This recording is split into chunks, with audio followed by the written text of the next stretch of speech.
Então, recentemente nós tivemos aí o Triple H completando 25 anos de WWE, algo que realmente então entrou pra história, 25 anos dentro dessa companhia, mais anos ainda de carreira, porque ele não começou exatamente na WWE, WWF, né? Então vamos fazer aqui uma pequena retrospectiva da carreira dele em alguns momentos interessantes, como por exemplo um que ficou marcado eternamente para ele, que foi ele se tornando rei pela primeira vez, em 1997, quando ele ganha o torneio King of the Ring, né? E a partir daí, então, ele meio que adota uma gimmick de rei dos reis, né? Tanto que nas diversas entradas que ele teve durante sua carreira, ele entrou então ali, principalmente em WrestleMania, se chamando de rei dos reis, vindo com aquelas roupas de rei ali, extremamente chamativas. Foi realmente algo aí que ficou como um legado para ele, né? E é bastante interessante mesmo esse slogan que ficou na carreira dele como rei, porque com o passar do tempo, de fato, ele foi se tornando um dos grandes comandantes na WWE, como se fosse um rei de tudo, né? Como se fosse um líder. Então, meio que o slogan se tornou algo literal para a vida dele. Claro que um dos grandes momentos que ele teve na carreira também foi o seu envolvimento com o DX, né? Então você tinha ali ele e o Shawn Michaels como dupla, você teve aí depois novos membros entrando, a Chyna fez parte, o X-Pac fez parte. Então foi também ali uma tag barra stable bastante importante na história da WWE, embora eu sempre acho que às vezes eles forçaram um pouquinho de querer comparar, por exemplo, com a NWO, sendo que a NWO já era um patamar bem mais acima, mas como a WWF ganhou a guerra com a WCW, eles tentaram fazer parecer que o DX ganhou dos caras, não foi bem isso e tal, mas de qualquer maneira o DX vendeu pra caramba, o DX até hoje é querido por muitos, até Missong deles pra mim é uma das melhores. E claro que também um dos grandes momentos que o Triple H teve na carreira dele foi ganhando títulos mundiais, né? No total, hoje em dia, são 14 títulos mundiais.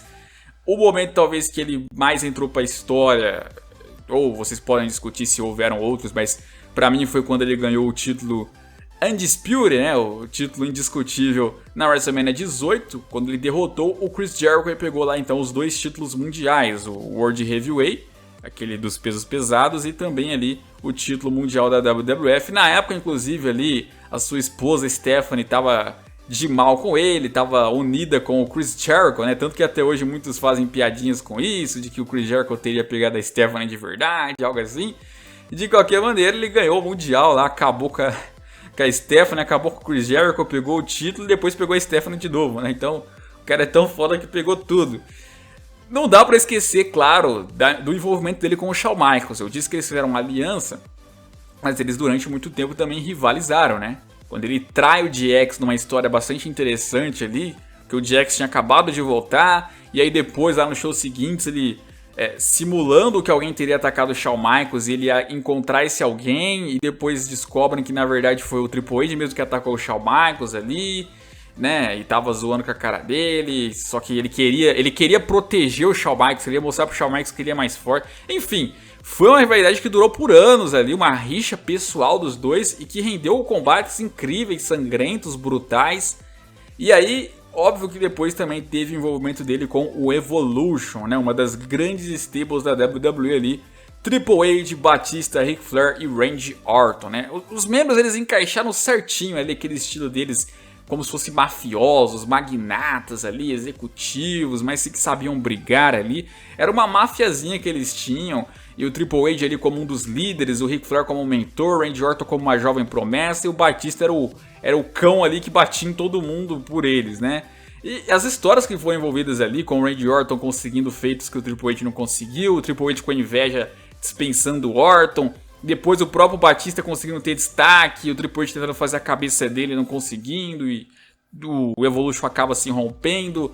Cara, todo mundo saiu grande do Evolution ali, foi um dos grandes momentos que a gente teve também na WWE, e um dos períodos que o Triple H mais se destacou como campeão mundial também em pesos pesados, né?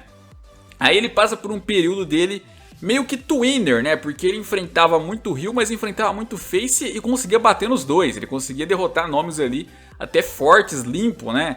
O John Cena, por exemplo, é um exemplo desses aí que chegou a perder pro Triple H nesse período, mas ele rivalizou com outros. O Randy Orton, quem lembra das rivalidades que ele teve com o Randy Orton, com o Big Show ali? O cara realmente era um baita twinner ali, envolvia com o Edge ao mesmo tempo com o Jeff Hardy, então era bem interessante esse período do Triple H ali, que foi mais ou menos de 2006 até 2010 ali, ele era um cara realmente incrível. Aí ele começa também a se envolver novamente com o Undertaker. Os dois já tiveram uma rivalidade no passado, mas essa começa a se tornar mais pessoal, né? Ele tinha raiva muito do Undertaker por ter aposentado o Shawn Michaels, melhor amigo dele, e queria resolver aquilo. Muita gente lembra, né, obviamente, da luta deles na WrestleMania 28, lá com o Shawn Michaels e tal, lá como juiz. Só que, cara, na WrestleMania 27 pouca gente lembra que foi uma baita luta e que o Triple H ele deu uma surra histórica no Undertaker, né? A luta tava até equilibrada, mas depois que o Triple H quebra o Undertaker na mesa, cara, é assim, nem quando o Undertaker perdeu para o Brock Lesnar lá a streak, ele apanhou desse jeito. Foi talvez a luta que o Undertaker mais apanhou. Não perdeu, mas apanhou demais. Levava 3 pedigree, levava tombstone.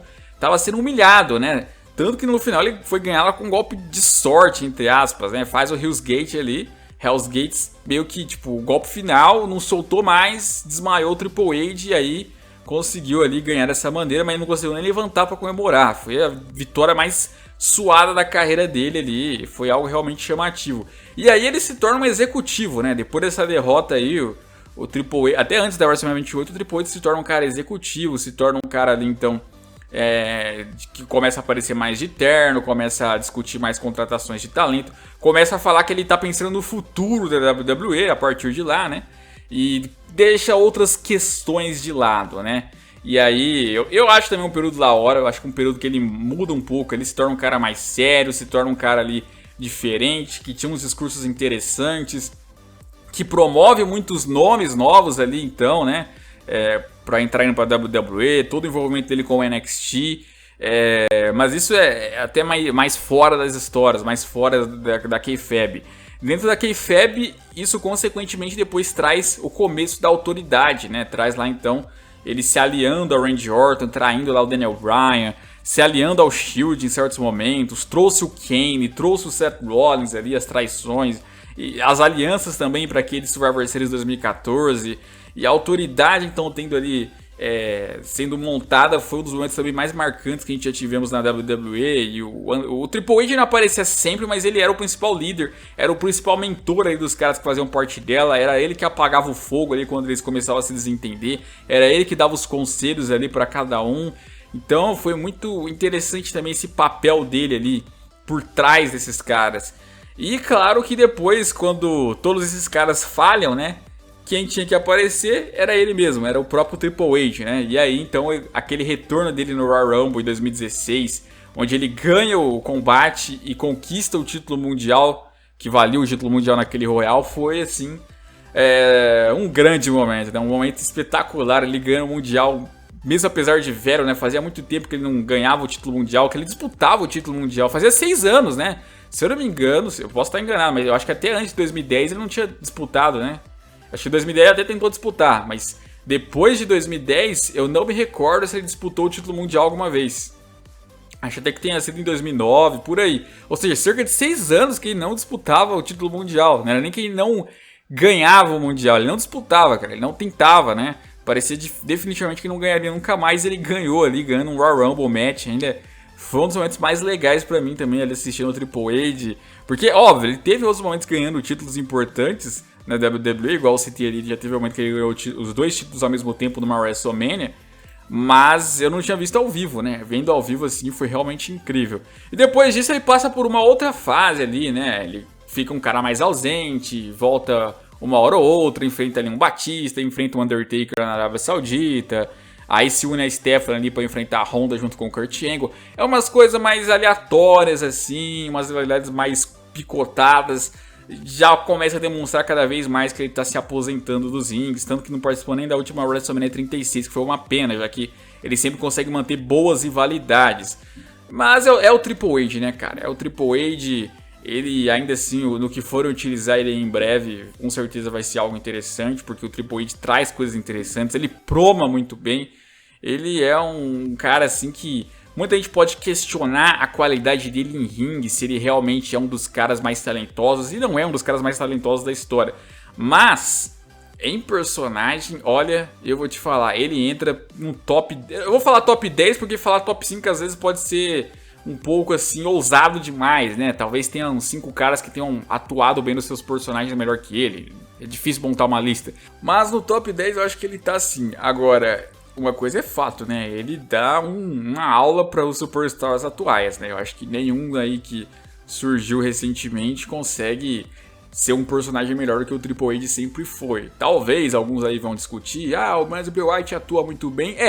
Eu ainda acho o Triple H melhor, mas o Bray Wyatt tá num patamar assim legal também de atuação, né? Então, mas assim, quem mais além do Bray Wyatt que pode pelo menos se comparar com o Triple H? É difícil, é muito difícil.